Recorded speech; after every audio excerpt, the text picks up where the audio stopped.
오늘 함께 읽은 하나님의 말씀은 신약 성경 데살로니가 후서입니다. 데살로니가 후서 3장. 제가 가진 성경은 336페이지, 신약 성경 336페이지, 3장 6절에서부터 12절까지 같이 읽도록 하겠습니다. 다 찾으셨습니까? 네. 336페이지입니다. 3장 6절부터 같이 읽겠습니다. 형제들아, 우리 주 예수 그리스도의 이름으로 너희를 명하노니 게으르게 행하고 우리에게서 받은 전통대로 행하지 아니하는 모든 형제에게서 떠나라. 어떻게 우리를 본받아야 할지를 너희가 스스로 아나니 우리가 너희 가운데서 무질서하게 행하지 아니하며 누구에게서든지 음식을 값없이 먹지 않고 오직 수고하고 애써서 주야로 일함은 너희 아무에게도 폐를 끼치지 아니하려 함이니 우리에게 권리가 없는 것이 아니요 오직 스스로 너희에게 본을 보여 우리를 본받게 하려 함이니라. 우리가 너희와 함께 있을 때에도 너희에게 명하기를 누구든지 일하기 싫어하거든 먹지도 말게 하라 하였더니 우리가 들은즉 너희 가운데 게으르게 행하여 도무지 일하지 아니하고 일을 만들기만 하는 자들이 있다 하니 이런 자들에게 우리가 명하고 주 예수 그리스도 안에서 권하기를 조용히 일하여 자기 양식을 먹으라 하노라. 아멘. 오늘 본문은 바울 사도가 2차 선교 여행 때 유럽에 있는 데살로니가 지역, 그곳에 복음을 전했. 그래서 그곳에 교회가 생겨나게 되었습니다. 그 교회에 보낸 편지입니다. 그래서 데살로니가 후서. 그러면 편지를 두 차례 보냈는데 먼저 보낸 편지는 뭘까요? 데살로니가 전서. 그리고 오늘 보낸 편지는 데살로니가 후서가 되겠습니다. 이 사도 바울이 유럽에 선교를 했던 생생한 장면을 기록한 것이 사도행전입니다. 그죠? 우리 사도행전 강해 설교 다 들었죠? 사도행전 17장 4절에 보면은 바울 사도가 이 데살로니가 지역에 가서 복음을 전할 때 많은 헬라인들, 지금으로 말하자면 그리스인들을, 그 당시에는 다 헬라인이라고 쳤습니다. 많은 헬라인과 또 여자들, 귀부인들이 바울과 실라의 말을 듣고 많은 사람이 따랐습니다. 갑자기 많은 사람이 주님의 제자가 된 거예요. 그런데 이런 현상을 보고 있던 그 지역에 살던 유대인들이 몹시 시기하고 박해했어요. 그래서 도저히 그 지역에 있을 수가 없게 되었어요. 그래서 3주 동안 거기서 복음을 가르치다가 한밤중에 이 사람들이 바울을 피신시킵니다. 그래서 급히 그 지역을 떠나게 되었습니다. 그럼 여러분, 바울 사도 입장에서는 자기가 복음을 전해서 많은 사람이 예수를 믿게 되었는데 할 수 없이 급히 떠난 사람의 입장에서는 그 교회가 걱정이 되겠어요? 안 되겠어요? 되겠죠. 그래서 굉장히 지속적으로 이 교회에 관심을 갖고 또 같이 선교하던 디모데를 몰래 보내기도 하고 이렇게 편지를 보낸 것입니다. 그것이 오늘 본문의 배경이 되었습니다.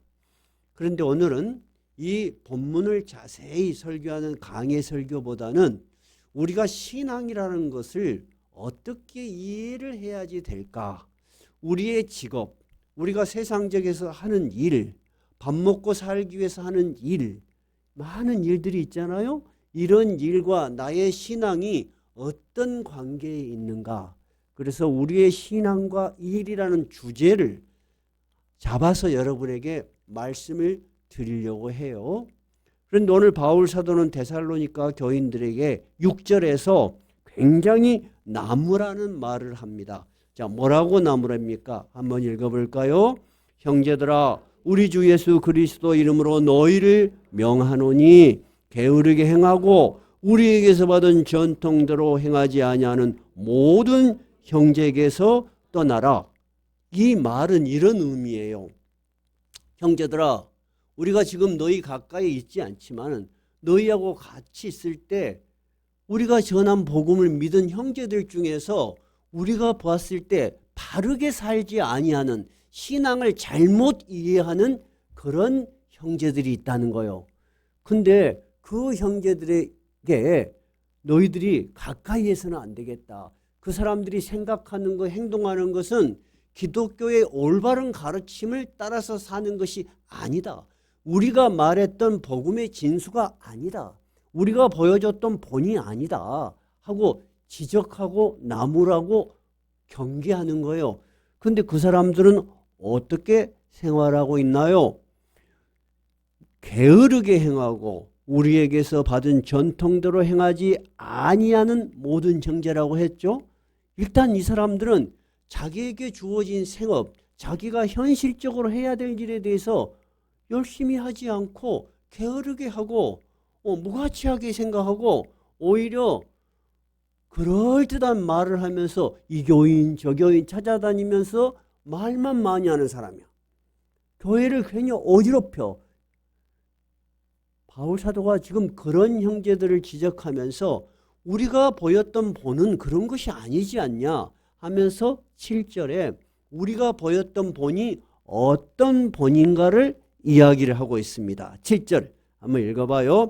어떻게 우리를 본받아야 할지를 너희가 스스로 아나니 우리가 너희 가운데서 무질서하게 행하지 아니하며 누구에선지 음식을 값없이 먹지 않고 오직 수고하고 애써서 주야로 일함은 너희 아무에게도 폐를 끼치지 아니하려 하였다. 우리가 어떤 본을 보였냐면 너희 가운데 있을 때 무질서하게 살지 않았다. 아까 6절에 이 잘못된 행동과 신앙을 가진 사람들은 어떻게 산다고 그랬죠? 게으르게 행한다 그런 이야기를 했는데 같은 말을 원어에서는 우리는 무질서하게 행하지 아니했다. 무슨 말이냐 하면은 우리는 삶의 분명한 원칙을 가지고 있었다 이거예요. 그런 이야기예요.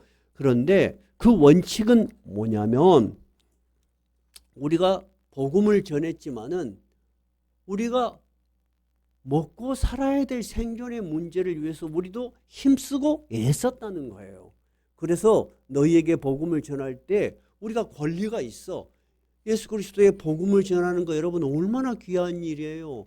또 이 당시 사도들은 목숨을 걸고 하는 일인데 당연하게 우리 먹을 것을 너희들이 챙겨줘야 될 권리를 우리가 요구할 수 있다. 근데 우리는 너희들의 믿음의 수준을 봤을 때 그리고 데살로니가 교회에 이제 복음이 전해지는 입장에서 너희들에게 본이 되는 것이 좋겠다. 다시 말하자면 신앙을 가진 성도들이 어떻게 사는 것이 올바르게 사는 것인지 본을 보여주는 것이 옳겠다 싶어서 단 한 번도 무료로 공짜로 먹은 것을 먹지 않았다. 그리고 어떻게 했다고? 여기 성경에 있나요? 8절에 보니까 뭐라고 했어요?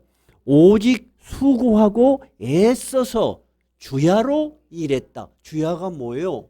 밤이고 낮이고. 첫째는 수고했다는 말은 영어로는 레이버, 노동을 했다는 거예요. 두 번째는 애써서라는 말은 토일이라는 단어를 쓰는데 땀을 흘려서 고통스럽게 일을 했다는 거예요. 그렇게 우리가 전심전력으로 일하면서 복음을 전하면서 우리의 먹을 것을 챙기고 일을 했다는 거예요. 그것이 우리가 너희에게 본이었는데 너희들은 일하고 수고하고 힘드는 일은 싹 하지 않고 신앙이라는 이름으로 돌아다니면서 말만 하고 그럴듯하게 말을 하면서 이 일, 저 일 만들어내는 아주 문제가 되는 사람이 되고 있다. 이것은 올바른 것이 아니라는 거예요. 바울 사도는 이렇게 자기가 본을 보이는 이유를 8, 9절에 이야기했어요.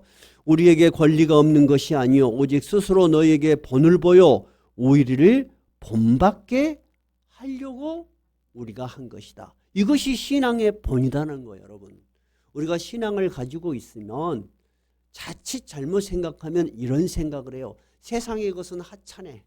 그리고 진짜 신앙의 세계만이 정말 가치 있는 세계라고 생각하기 쉬워요. 그죠? 근데 바울 사도는 그것이 아니다는 거예요. 오히려 우리에게 주어진 일들이 우리에게 어떤 의미가 있다는 거예요. 굉장히 중요한 오늘은 가르침이에요. 그러면서 10절 우리가 이 편지로 너희들에게 이 말을 하기 이전에 10절 우리가 너희와 함께 있을 때 즉 우리가 너희하고 있을 때도 뭐라고 말했냐? 뭐라고 말했다고 했어요? 너희에게 명하기를 누구든지 일하기 싫어하거든 먹지도 말게 하라. 아니 너는 일하기 싫어? 그냥 돌아다니고 이 말 저 말하고 편하게 살고 싶어? 그렇게 사는 것이 멋있는 삶이라고 생각해? 그러면 넌 먹지 마. 그 이야기예요. 근데 여러분 먹지 않고 살 수 있나요? 또 먹을 것은 다 먹을 거 아니에요. 그러니까 모순된 삶이라는 거예요. 너희들 그렇게 살아서는 안 된다라고 우리가 말했지 않느냐. 그런데 우리가 데살로니가 교회에 떨어져서 멀리 있어서 너희들 소문을 들으니까 우리가 그렇게 본을 보였음에도 불구하고 11절 우리가 들은즉 너희 가운데서 게으르게 행하여 도무지 일하지 아니하고 일을 만들기만 하는 자들이 있다 하니 12절은 이런 자들에게 우리가 명하고 하는 말은 사도의 권위로서 말하고 두 번째 주 예수 그리스도의 이름으로 명하노니 즉 올바른 신앙을 가르치는 사람의 입장에서 말을 하노니 어떻게 해라? 조용히 일하여 자기 양식을 먹으라. 묵묵히 자기에게 주어진 일을 감당해라. 그것이 수고하고 힘드는 일이라 할지라도 너희들이 신앙을 받아들여서 이 세상의 일이 무가치하게 보이고 잠깐 사는 것 같이 보일지라도 그러나 너희들이 그 일을 묵묵히 조용히 잘 하면서 너희의 신앙의 십자가의 짐을 지고 가라. 이것이 옳다. 바울 사도가 그렇게 명하는 것입니다. 오늘 본문은 이해하셨죠? 애숙 씨 오른쪽으로 조금만 옮겨주세요. 오케이. 예, 저쪽으로. 오케이. 그 자리 딱 좋아요. 뒷사람이 잘 안 보이니 다 잘 보여요. 그러면 우리가 이런 생각을 해볼 수 있어요. 우리가 신앙이라는 것을 이해할 때는 어떻게 이해를 하죠? 대부분 이 세상에 있지 않는 신비한 현상 또는 그러한 일이 나에게 일어나는 것 그것을 우리는 신앙으로 이해하기 쉬워요. 그렇죠? 여러분도 기도했더니 안 이루어지는 일이 딱 일어나고 그 다음에 신비한 누가 꿈을 꿨다. 그러면 여러분 좀 그럴듯하죠? 그러면서 왜 나는 그리 안 될까? 내가 더 좀 열심히 기도하면 나도 그리 될까 하는 생각들을 많이 가질 거예요. 제가 어렸을 때부터 신앙생활을 해왔기 때문에 그런 이야기 많이 들었어요. 근데 여러분 그렇게 신앙을 이해할 수 있어요. 왜 그러냐면은 우리가 그렇게 신앙을 이해할 수 있는 이유는 우리 신앙이라는 것은 이 세상에 있는 것만을 추구하는 것이 아니에요. 그죠? 영원한 것을 추구하는 거예요. 그리고 이 세상에 있던 우리가 마지막에 하나님의 나라로 가는 것을 소망을 가지고 살기 때문에 누구나 그런 생각을 가지거나 그런 신앙에 빠지기가 쉬워요. 여러분 당연하죠. 바울 사도도 지금 데살로니가 교인들에게 그것을 지적하는 거예요. 너희들이 신앙이라는 것을 그렇게 이해하기 쉽다는 거야. 그렇게 되면 어떻게 돼요, 여러분? 자연스럽게 이 세상 사는 것이 무가치하게 생겨져. 그렇죠? 가치 없이 생각해지니까 열심히 안 살아져. 그죠? 그러니까 현실에서부터 겉돌기 시작하는 거예요. 근데 여러분 생각해봐요. 바울 사도는 우리가 상상할 수 없는 신비한 능력이 많았던 사람이에요, 아니에요? 진짜 많았던 사람이요. 본인이 쫓아내지도 않았는데 귀신 들린 여자가 쫓아다니면서 바울을 너는 하나님의 사람인데 왜 우리를 괴롭히려고 하느냐. 그 귀신도 그 자리에서 쫓아냈어요. 바울 사도가 일할 때 입는 앞치마가 있었어요. 사람들이 그것을 가져다가 병든 사람이 얹으니까 병든 사람이 나았어요. 신약 성경 중에서 절반을 쓴 사람이 누구예요? 바울 사도예요. 바울 사도는 영역이 뛰어난 사람인데 오늘 읽으니까 신앙을 신비한 측면에서 이야기해요? 그렇지 않죠. 그래서 오늘 본문이 네 번째 주제예요. 세 번째 주제예요. 첫 번째 주제는 우리가 뭐였어? 1월 달은 우리가 주제를 잡아서 기독교에서 가장 중요한 것들을 다뤄요. 첫 번째는 뭐였어요? 예수를 믿는다는 것은 우리가 어떻게 사는 것인가? 새로운 피조물로 사는 것이다. 누구든지 그리스도 예수 안에 있으면 새로운 피조물이라. 첫 번째 요절이었어요. 두 번째는 뭐였어요? 그렇게 사는 우리에게 주어진 사명이 있었어요. 그게 뭐였어요? 네? 두 번째 우리 뭐였어요? 요절. 잊어버렸어요? 너희는 모든 민족으로 가서 제자로 삼아. 너만 예수 믿지 말고 너의 주변에 있는 사람들, 너의 사랑하는 사람들이 다 예수 믿고 구원 얻을 수 있는 위대한 사명을 우리에게 주셨어. The Great Commission. 두 번째 설교였어요. 세 번째 설교는 오늘 설교예요. 그죠? 맞아요? 네 번째, 세 번째는 뭐였어요? 교회의 사명. 교회 사명이 뭐였어요? 교회의 사명을 잘 감당하기 위해서 직분자를 세우셨어. 모두가 다 똑같은 일을 할 수는 없어. 모두가 다른 직분을 가지고 있어서 교회의 몸을 이루는 거예요. 네 번째 오늘 주제는 뭐냐면 우리는 그럼에도 불구하고 현실을 살아가. 그러면 이 현실을 우리가 어떻게 이해할 것인가 하는 굉장히 중요한 주제예요. 그래서 우리가 1월 달에는 네 번에 걸쳤네요. 이렇게 주제 설교를 이제 하는 거예요. 그러면 바울 사도가 왜 이렇게 영역이 뛰어난 사람임에도 불구하고 데살로니가 교회에 조용히 너의 먹을 것을 위해서 일하여 수고하여 먹으라라고 가르쳤을까 하는 것은 두 가지 이유가 있어요. 지금 이 데살로니가 교회에 복음이 전해진 것은 지금으로부터 2000년 전 일이에요. 그 당시 유럽은 대부분이 로마의 속국이었어요. 로마는 법이나 군대는 로마의 특수한 제도를 만들어냈지만은 철학, 문화 이런 모든 것은 그리스 문화를 그대로 받아들였어요. 그러면 그리스 그러면 우리가 대표적으로 떠오르는 게 뭐예요? 철학자들이에요. 대표적인 철학자 우리 여러 번 이야기했죠. 누구예요? 소크라테스, 플라톤, 아리스토텔레스를 중심으로 그리스 사상이 지금까지 이어지고 있는 거예요. 그 중에서도 철학을 토대를 완성시킨 사람이 플라톤이에요. 근데 플라톤의 철학은 이데아론으로부터 시작해요.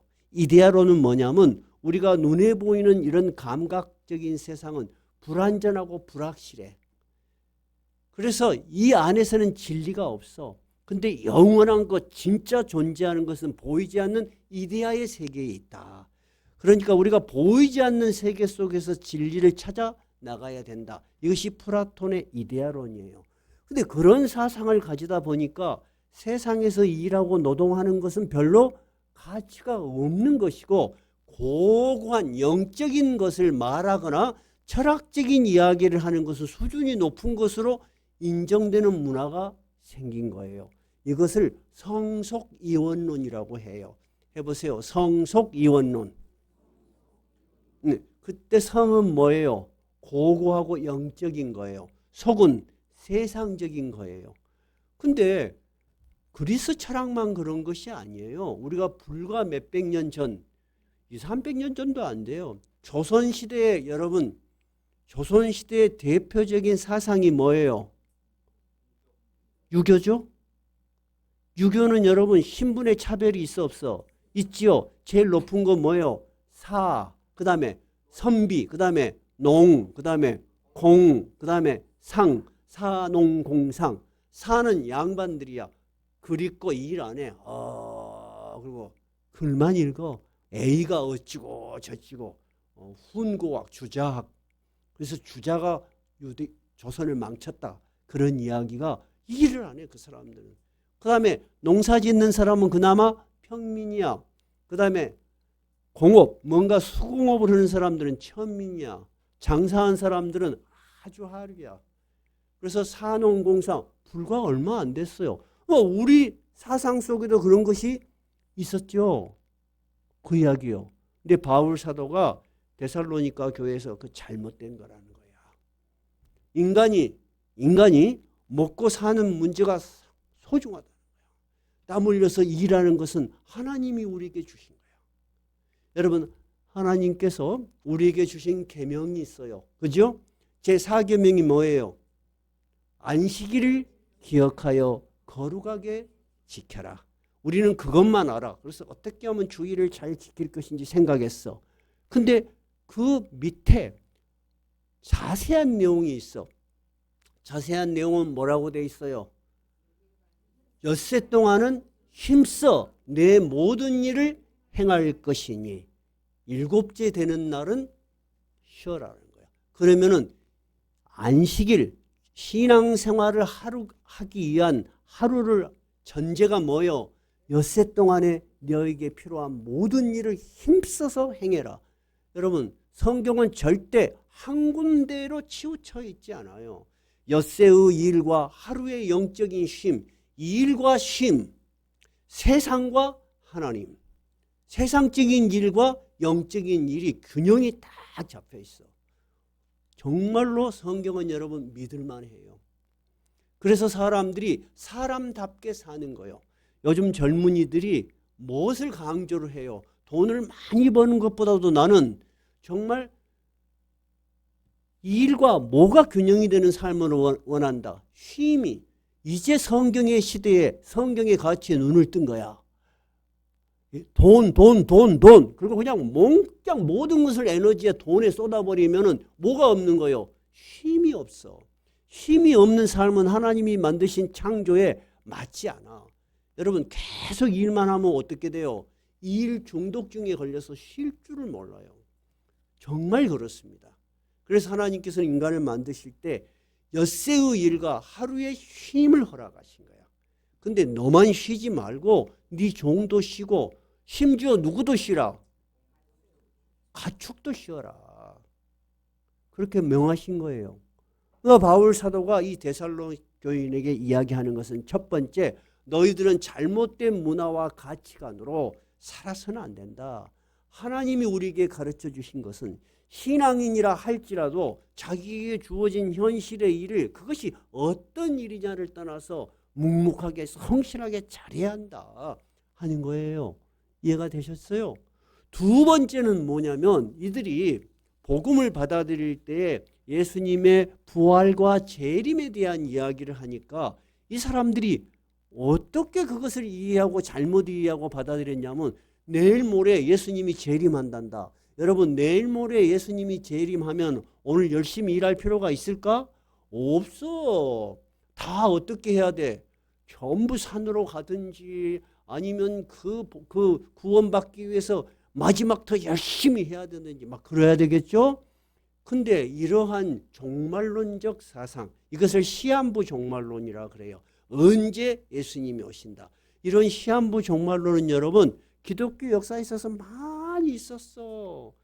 외국에도 그렇고 한국에도 그렇고. 그래갖고 사람들이 보따리 다 싸고 집 다 팔고 직장도 때려쳐버리고 그런 일들이 많았어요. 근데 심지어 요즘 누가 그런 걸 제일 많이 이용해요? 신천지 이단입니다. 신천지 이단들이 곧 종말이 올 건데 14만 4천에 못 들어가면 어쩌려고 지금도 정신 안 차리고 그러고 사냐. 그래갖고 집마다 복음을 내가 몇 명 전도해야지 내가 구원을 받는다. 그런 잘못된 종교관으로 살아요. 우리가 볼 때는 어때요? 너무 불쌍한 거야. 근데 거기 있는 사람들은 어때? 그냥 그 생각에 빠져가지고 다른 일 안 해요. 제가 재밌는 이야기를 들었어요. 제가 이렇게 교류하는 목사님 중에 한 목사님이 저희들보다 한 15년 후배세요. 이제 그러니까 자녀들이 대학생이야. 그거 청년이야. 목사님이에요. 근데 자기 딸이 성경 공부 모임이 있다는 거야. 그래서 찻집을 간다는 거야. 그러니까 목사님이 아무리 생각해도 이상해. 그래서 그 모임이 이상한 모임 아니냐? 그러니까 아빠 이상한 모임 아니에요. 그럼 넌 어떻게 알았냐? 그러니까 요즘 보면 인터넷 또는 SNS 뭐 여러 가지가 있는가 봐요. 그런 데서 막 교류가 되는가 봐. 근데 거기가 성경 공부를 하고 싶은 성실한 청년들을 모임을 원합니다. 누가 글을 썼어. 그래서 뭔 성경 공부하는가 보다. 그리고 청년들이 모인다니까 호기심이 있었어. 근데 그 밑에 뭐라고 써 있냐면 신천지는 절대 안 됩니다. 이렇게 써놓은 거야. 그래서 아빠 신천지 이단은 절대 안 된다고 그렇게 써놨어. 그러니까 아빠가 그래?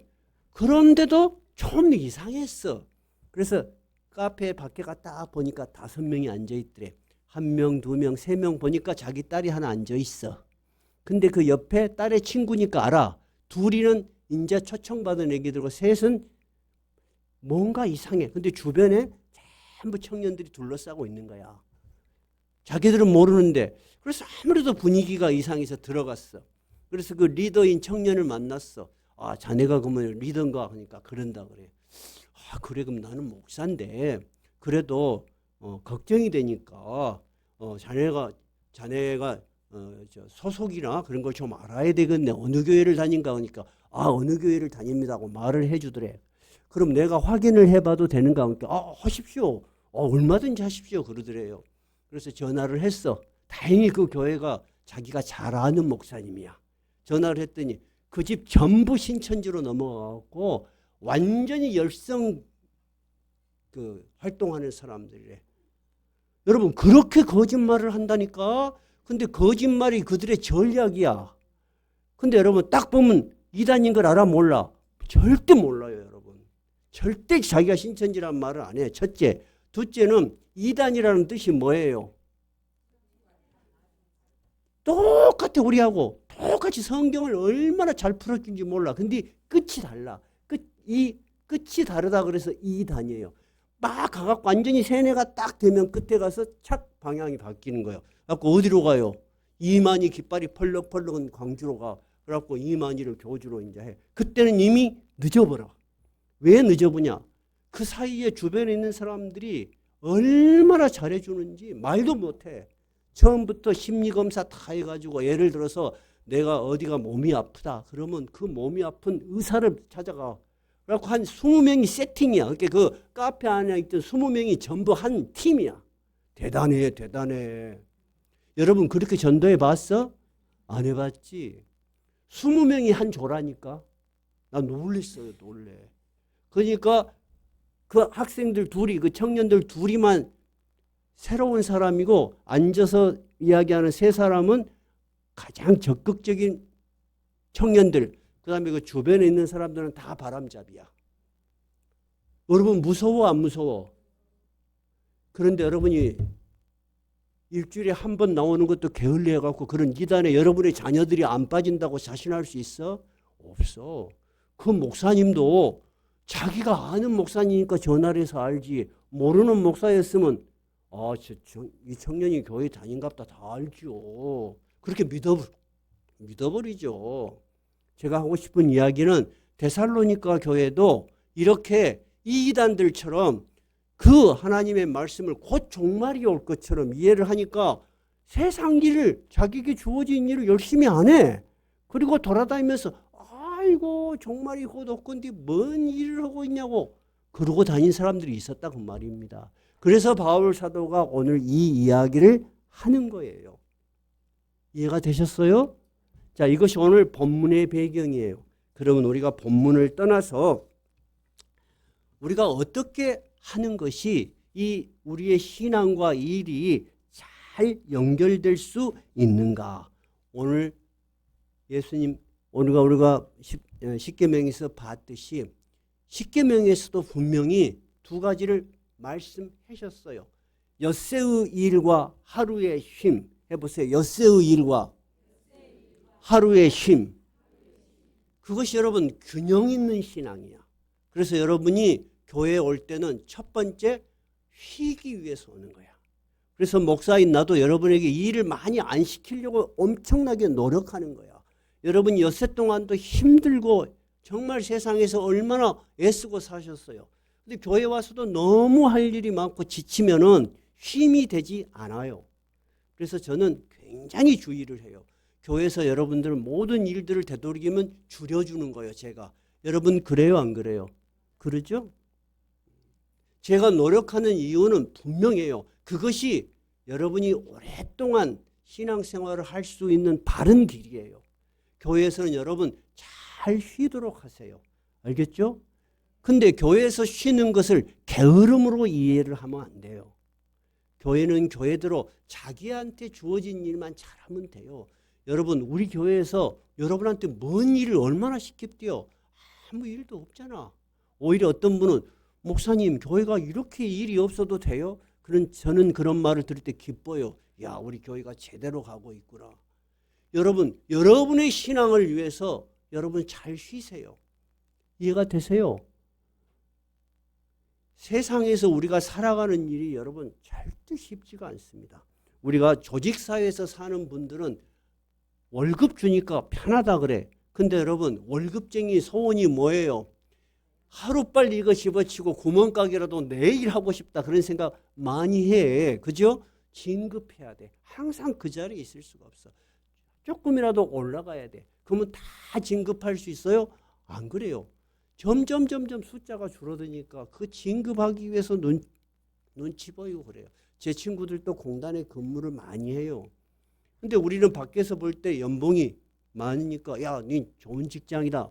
물론 좋은 직장이죠. 근데 이런 이야기를 해요. 근무를 하루 1시간 더 해라 그러면 문제가 없다 그래. 근데 뭐가 힘드냐고 인간관계. 조직사회 속에서 인간관계를 잘한다는 게 참 힘들어요 여러분. 그죠? 근데 자영업자는 어때요? 매일매일 매출 그리고 장사가 안 돼도 걱정 잘 되면 갑자기 늘려야 되니까 걱정. 자영업자는 그래요. 그러면은 아이들 키우는 엄마는 어때요? 아이들 키우는 엄마들 이구동성으로 하는 말이에요. 누가 우리 애기들만 봐주면 나가서 일하는 게 훨씬 편하겠다 그래요. 여러분 그래요 안 그래요? 그래요. 세상에서 제일 어려운 게 뭐예요? 애기 키우는 거야. 우리가 사회가 그런 것들을 제대로 인식하지 않고 시스템으로 도와주지 않고 그런 제도를 미리 준비 안 해놓으니까 세계에서 우리나라가 제일로 인구가 급격하게 줄어들고 있어. 걱정이 여러분 걱정 안 되죠? 예? 나는 곧 죽을 거니까 그런 생각하니까 진짜 걱정이에요. 일론 머스크라는 사람이 이런 이야기를 했어. 한국의 인구가 줄어드는 이 속도를 보니까 이북 사람들이 전쟁할 필요가 없대. 어느 시점이 되면 그냥 내려와도 한국에 사람이 없대. 그만큼 걱정이에요 지금 이게. 여러분 아기는 인구가 없다고 갑자기 만들어낼 수가 있어요? 못 만들어내. 그래서 유럽에서 어떻게 했어요? 그게 간단한 문제야 하고 아프리카 이슬람권에서 이민을 받아들였는데 이제 이 이민 온 사람들을 감당이 안 돼버려요. 그래서 유럽이 지금 총체적 난국에 빠진 것은 이민 때문에 그래요. 그 이민의 문제를 미리 생각하고 더 이상 있으면 안 되겠다고 지금 몸부림치는 나라가 어디요? 미국이야. 다 각각 나라에 자기 나라의 문제가 지금 코가 뭐라 하잖아요. 지금 모두가 자기 나라의 문제 때문에 남의 나라 돌볼 틈이 없어. 다시 제국주의 시대로 돌아간 것 같아. 제가 하고 싶은 말은 세상 사는 것이 쉬워요, 어려워요? 어려워요. 그 어려운 가운데 여러분의 삶 속에서 하나님을 인정하고 하나님께 기도하고 하나님과 함께 살아가는 거, 그거 신앙이에요, 아니에요? 그것이 살아있는 신앙이야, 여러분. 신앙은 교회에만 있는 것이 아니에요, 여러분. 신앙은 이 교회에서 잘 배워서 삶 속에서 실현이 되고 삶 속에서 힘이 돼야 돼. 그래요, 안 그래요? 그래야지 여러분 이것이 힘 있는 신앙이지. 근데 배운 것이 없으면 삶에서도 신앙이 전혀 힘이 안 돼요, 여러분. 여러분 잘 배우셔야 돼. 배우는 것이 중요하지 않았다면 예수님께서 이 땅에 교회를 세우실 필요도 없었어. 사도들이 복음을 전할 필요도 없었어. 잘 배우셔야 돼. 잘 배우시고 사회 속에서, 생활 속에서 예수 그리스도와 함께 살아나가는 것이, 그것이 자기 십자가를 지고 사는 삶이야. 여러분이 사는 삶이 여러분 쉽지 않아요. 어디 우리 한번 손 들어봐요. 나는 내가 살아가는 것이 쉽다. 1번. 2번. 나는 뭐 기도 그런 거 필요 없다. 3번은 나는 하나님이 필요하다. 여러분 생각을 해봐야 돼. 자, 1번. 없어요? 2번. 없어요? 3번. 여러분 그게 신앙이야. 신앙이라는 것은 우리가 믿는 하나님께서 나의 삶에 함께 하시고 나의 삶을 인도하시고 나의 삶을 통해서 하나님이 살아계심을 경험하는 거야. 그것이 신앙이야. 근데 그것을 싹 없애버리면 어떻게 돼? 교회 가서는 신앙, 밖에 나가면 신앙은 아무런 나에게 관계가 없어. 그런 사람은 매주 교회를 오고 싶은 마음도 없어요, 사실. 여러분 신앙이 왜 필요해요? 나의 현실에서 하나님이 필요하기 때문에 신앙이 필요한 거예요. 나는 여러분에게 이 이야기를 하는데 굉장히 오랜 시간이 걸렸어요. 저도 여러분하고 똑같이 어린 시절부터 교회를 다녔어요. 어린 시절부터 교회를 다니니까 아는 것이 훨씬 많아요. 그죠? 아는 것이 다 엄청 많아. 근데 사회를 살아보니까 여러분, 내가 믿고 내가 알던 신앙대로 사라지던가요? 안 사라져. 너무너무 사회에 힘들어. 요수말로 쇠가 만발이 빠져. 힘들어. 뭔 일이 있으면 저녁에 잠이 안 와버려. 그럽디요, 안 그럽디요? 그래. 나는 자영업도 해봤고 공무원도 해봤고 힘들어. 공무원 할 때는 5시 반에 끝났으니까 집에 가면 좋을 거 아니요. 이 양반들이 5시 반이라 끝날 때쯤 되면 이제 일해놓고 일을 하네. 집에를 안 가. 나는 젊은 사람이니까 일찍 가서 집에 가서 책도 보고 공부도 하고 싶은데 안 가. 왜 안 가냐? 그러면 저녁에 감사가 돌지 모른대. 그러니까 이 일은 안 하다가 밤에 일을 모아놓고 밤에 해. 그러다가 그것이 다 야근 수당이래. 이 세상이 복잡하더라니까. 이 세상이 우리가 생각한 것보다 훨씬 복잡해. 조장로 그러지? 공무원은 공무원대로 어려워요, 여러분. 우리 중에 우리 변호사도 있으니까 이야기 좀 합시다. 옛날에 변호사들은 여러분 진짜 높은 자리였어. 근데 요즘 변호사들은 하도 많이 쏟아져서 경쟁자가 너무 많아서 힘들어. 서 변호사 그래 안 그래? 그런 데잖아. 여러분들 사건 있으면 빨리빨리 서 변호사한테 의뢰해. 정말 그래요. 사는 거 쉽지 않아요. 선진국은 여러분 영국에 거지들이 그리 많아. 그래갖고 선교단체가 영국에 후원을 한다니까? 제가 깜짝 놀랐어. 어떻게 영국은 선진국인데 영국에 선교단체가 가서 봉사를 하냐? 그렇지 않아요. 도둑놈이 그리 많아. 심지어 자동차를 세워놓으면 바퀴도 빼가버려. 여러분 세상 사는 게 쉽지 않아요. 이 세상 속에서 우리가 크리스찬으로서 예수 그리스도를 의지하고 한 걸음씩 한 걸음씩 살아가는 것이 신앙이에요. 저도 이야기했죠. 어렸을 때 신앙이 젊었을 때 세상 속으로 나아가면서 완전히 무너졌어요. 그래서 예수 안 믿은 거 아니에요. 어떻게 할 줄을 모르겠는 거야. 내가 배우고 어렸을 때부터 배웠던 신앙하고 사회가 너무 다른 거야. 사회가 너무 센 거야. 우리가 가진 신앙으로 못 해봐. 근데 여러분 그것을 한 걸음 한 걸음 해나가고 경험하는 것이 살아있는 신앙이에요. 다음번에는 제가 좀 더 깊이 있게 한번 설교를 할 거예요. 그런데 오늘 바울 사도가 우리에게 이야기한 것처럼 우리의 신앙이라는 것은 영적인 것일 뿐만 아니고 우리에게 주어진 삶의 무게를 신앙의 힘으로 이겨나가는 것이에요. 성실히 살아가는 것이에요. 그래, 그 가운데 하나님이 함께 계시고 하나님이 우리와 함께 하시는 경험이 생기는 거예요. 그럴 때 여러분은 드디어 신앙이 무엇인가를 깨닫는 거예요. 나는 여러분에게 정말 진솔하게 이야기하고 싶어요. 여러분, 올바른 신앙을 가지면 올바른 삶을 살 수 있어요. 그런데 세상과 싸워 나가야 돼요. 세상을 피해가면은 아무것도 못해요. 오늘 좀 이야기가 나온 짐에 이런 생각을 여러분 할 수 있어요. 내가 진짜 열심히 예수를 믿었는데 세상 살아보니까 너무너무 힘들어. 이것은 나하고 안 맞아. 나는 뭐나 해야 되겠다. 목사나 해야 되겠다 하고 신학교를 오면 여러분 진짜 고생길이야. 내가 알고 있는 친구분이 목사를 해요. 공단에서 연봉 빵빵하게 잘 받았어요.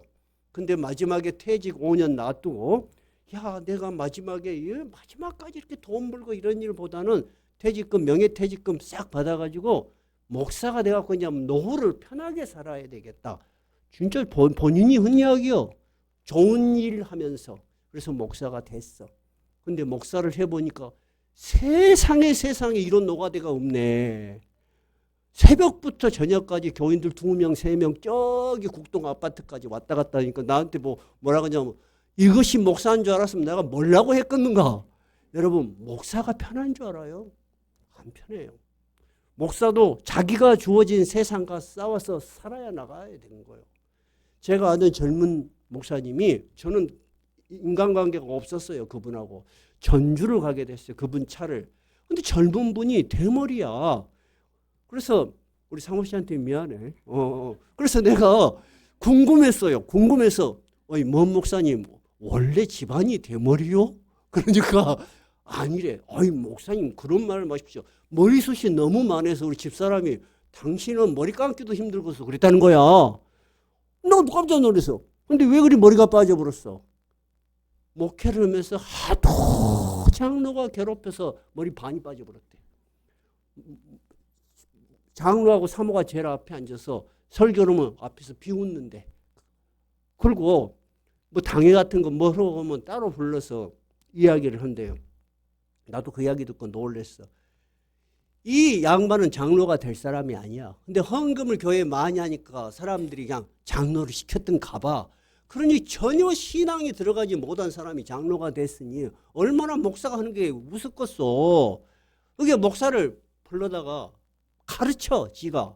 그래가지고 뭐라고 한 말이냐면, 목사님, 우리 회사에 제일 말단 직원이 목사님 사례비하고 똑같어.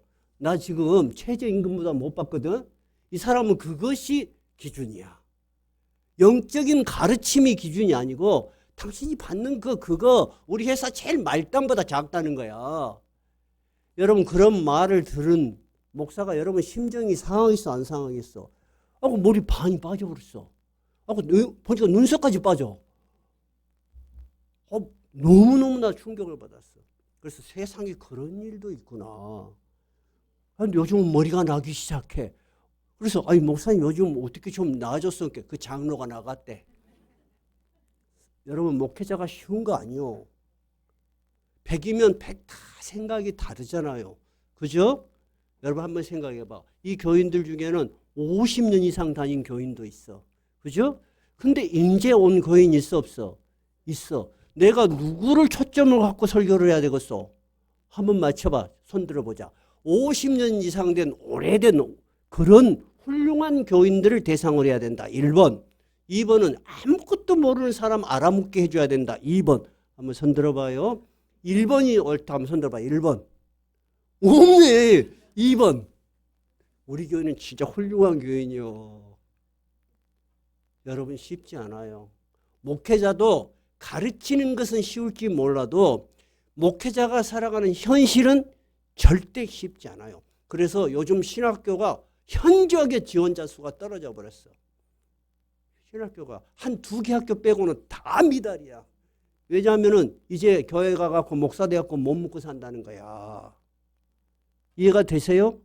여러분, 우리에게 주어진 현실은 다 어려워요. 그러나 오늘 바울 사도가 이야기하는 것은 묵묵하게 그 현실을 이겨나가는 거야. 누구의 이름으로? 예수 그리스도의 이름으로. 우리의 신앙을 붙들고 그것이 여러분 위대한 신앙이야. 나는 여러분에게 아무런 짐도 안 주고 싶어. 정말이야. 여러분 교회에서 할 일이 뭐가 있어? 냉정하게 생각해봐. 교회가 복잡하게 돌아갈 일이 아무것도 없어. 여러분 주일날 와서 쉬세요. 설교 듣는 거 쉬는 거죠. 찬양 듣는 것도 쉬는 거죠. 뭐가 쉬는 거요? 영원히 쉬는 거야. 영원히 쉬는 거야.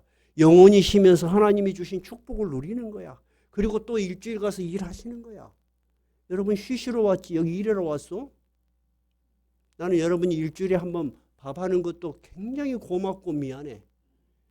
그리고 전도는 여러분 자기가 마음속에 기도하면서 조용하게 1년에 한 분이라도 2년에 한 분이라도 하면 돼. 만약의 경우에 우리가 1년에 한 분이라도 전도를 했어.